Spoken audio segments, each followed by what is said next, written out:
قل إن الموت الذي تفرون منه فإنه ملاقيكم ثم تردون إلى عالم الغيب والشهادة فينبئكم بما كنتم تعملون ولن يؤخر الله نفسا إذا جاء أجلها والله خبير بما تعملون. Dengan baca suratul Fatihah dalam hati. Berdoa mulai.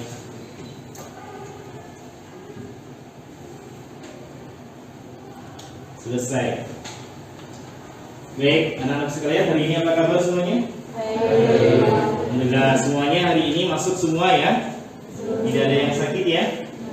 Alhamdulillah, senantiasa jaga kesehatan kita di tengah situasi dan kondisi yang dari cuacanya juga tidak menentu. Tetap jaga kesehatan, makanan yang bergizi, dan selalu istirahat yang cukup agar kita senantiasa dapat belajar dengan baik. Nah, pada hari ini kita akan belajar terkait dengan bagaimana cara perawatan jenazah, ya. Di sini ada nggak yang sudah pernah merawat jenazah?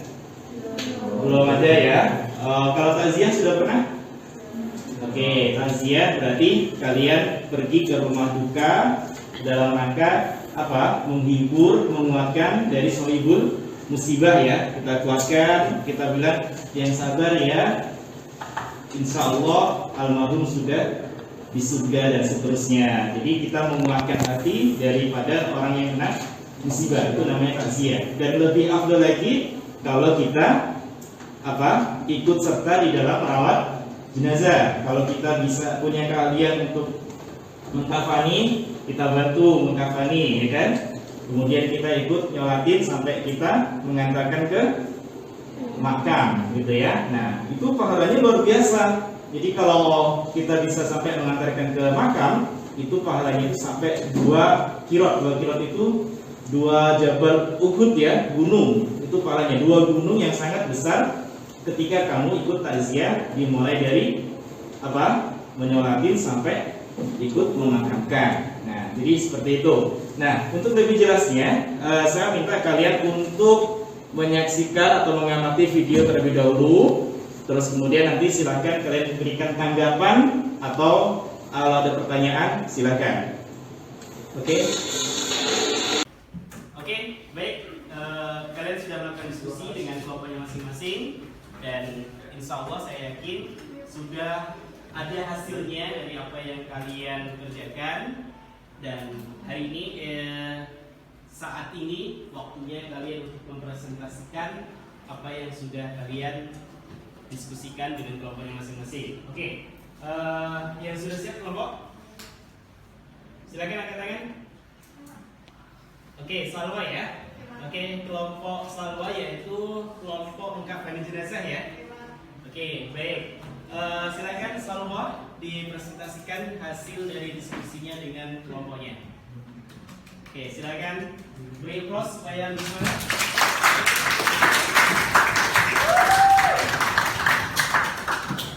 Baik.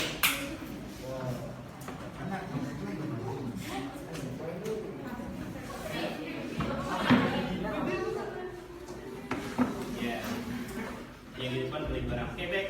Silakan.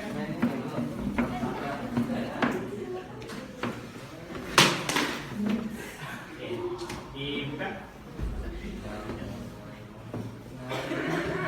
Ayo, semangat. Assalamualaikum warahmatullahi wabarakatuh. Waalaikumsalam warahmatullahi wabarakatuh. Saya dari kelompok mengkafani jenazah ingin mempresentasikan tentang apa aja tuh cara mengkafani jenazah.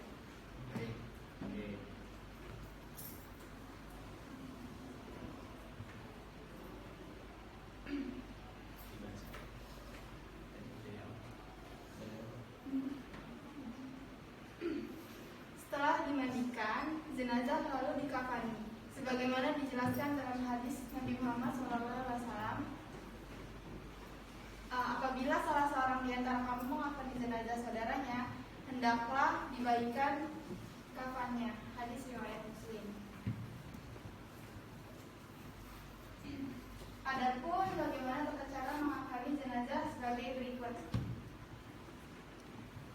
Yang pertama, siapkan meja atau tempat lain untuk meletakkan jenazah.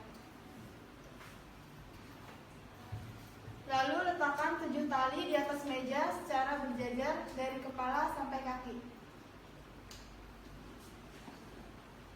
Lalu letakkan kain 3 lapis untuk laki-laki secara berurutan.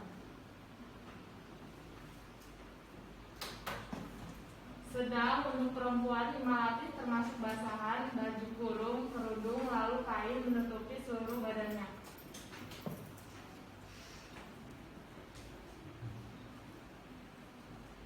Letakkan jenazah di atas kain kafan.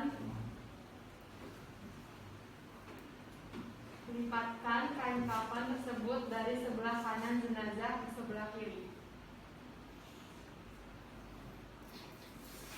Kemudian dari sebelah kiri jenazah ke sebelah kanan.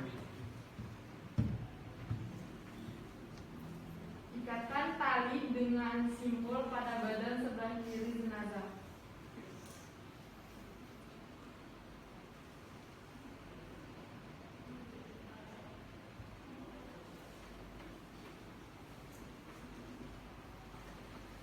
Untuk mengkafani jenazah, gunakan kain putih yang menutupi seluruh tubuh jenazah. Hal ini sebagaimana dijelaskan dalam hadis yang diriwayatkan oleh At-Tirmidzi yang berbunyi, pakailah olehmu kain putihmu, karena sesungguhnya kain putih itu sebaik-baik kainmu, dan kafanilah jenazahmu dengan kain putih itu. Hadis riwayat At-Tirmidzi. Selanjutnya, jenazah diberi wangi-wangian, kecuali jenazah yang sedang berihram. Maka janganlah kamu tutup kepalanya dan jangan kamu beri wangi-wangian. Hal ini berdasarkan hadis Nabi dari Ibnu Abbas. Dia berkata, ketika seorang laki-laki sedang wukuf atau mengerjakan haji bersama-sama Rasulullah di padang Arafah, tiba-tiba lelaki itu terjatuh dari kendaraannya hingga meninggal. Maka kejadian itu diceritakan kepada Nabi Muhammad, berkata, mandikanlah dia dengan air dan daun bidara dan kafanilah dia dengan 2 kain ihramnya. Jangan kamu beri dia wangi-wangian dan jangan tutup kepalanya. Maka sesungguhnya Allah akan membangkitkan dia nanti pada hari kiamat seperti keadaan suatu berihram. Hadis riwayat Al-Bukhari. Kafanilah jenazah laki-laki dalam 3 helai kain. Hal ini berdasarkan hadis Nabi Muhammad. Pastinya semakin menyadarkan. Nah, ini adalah contoh beberapa bentuk ikatan tali ya. Jadi kalau laki-laki itu terdiri dari 3 lapis kain kafan seperti ini. Oke, ada 3 lapis dan nanti cara mempraktekannya itu insya Allah di pertemuan selanjutnya kita akan praktekkan langsung ya. Nah, kemudian selain kalau laki-laki 3 lapis, perempuan berapa lapis? Berlapis-lapis gitu ya. Perempuan 5 lapis ya, laki-laki 3 lapis. Nah, kalau perempuan itu juga sebelum dia dipakai kain kafan itu sebaiknya juga dipakai baju semacam baju gamis gitu ya, atau pakaian muslimah, baru kemudian dipakai kain kafannya. Nah, itu seperti itu biasanya. Nah, terus kemudian kalau talinya, tali seperti ini kalau kita lihat ini ada di atas kepala, kemudian di leher. Nah, kemudian di ini ya, perut 1. Ada berapa ikatan? 1, 2, 3, 4, 5, 6, 7. Setidaknya ada 7 ikatan.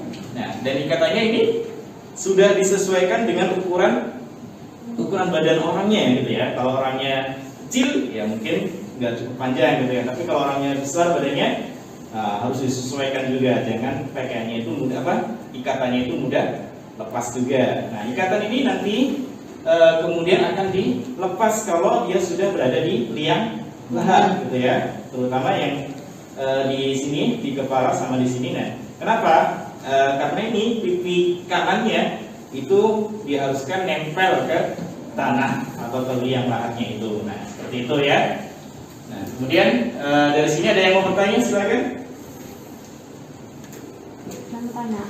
Oke, silakan Inilah. Pak, gimana kalau ada kecelakaan pesawat jatuh, terus ada jenazah yang anggota tubuhnya nggak utuh, itu cara mandiin sama pakein kain kafannya gimana? Ya, baik. Pertanyaan yang sangat bagus ya.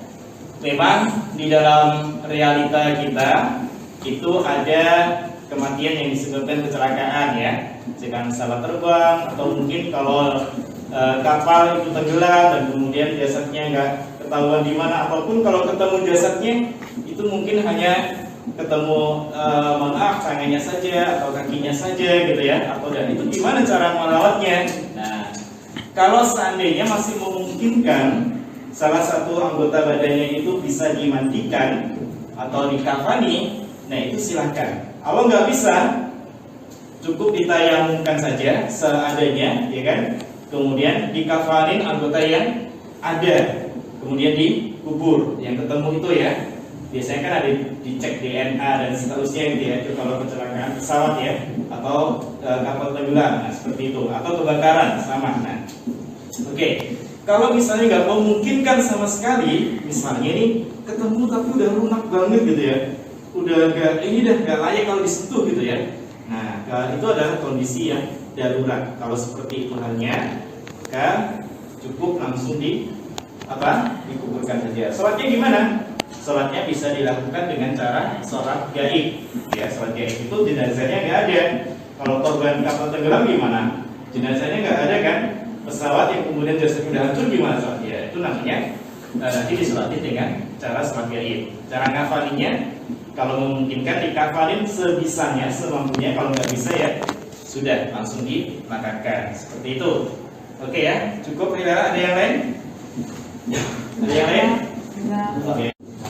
Oke, baik, terima kasih. Materi kita hari ini cukup sekian, dan nanti di pertemuan berikutnya kita akan lanjutkan dengan bagaimana cara memakamkan jenazah yang baik dan benar. Mudah-mudahan setelah materi ini kita mendapatkan ilmu dan wawasan, dan kita bisa mempraktekannya di lapangan seperti sholat jenazah, pengakuan jenazah, sholat jenazah, sampai ikut memakamkan dengan secara benar karena kita sudah tahu ilmunya. Mudah-mudahan bermanfaat. Mari kita tutup dengan doa kafaratul majlis. Subhanakallahumma wa bihamdika asyhadu an la ilaha illa anta astaghfiruka wa atubu ilaik. Terima kasih. Wassalamualaikum warahmatullahi wabarakatuh. Waalaikumsalam warahmatullahi wabarakatuh. Nanti setelah ini kalian ada worksheet ya, ada tugas yang harus kalian selesaikan, dan nanti akan diadakan penilaian. Yang masih kurang nilainya akan diadakan remedial, dan yang sudah cukup nanti akan kita perkuat lagi, ada penanya-penanyaan tentang materi perawatan jenazah. Terima kasih.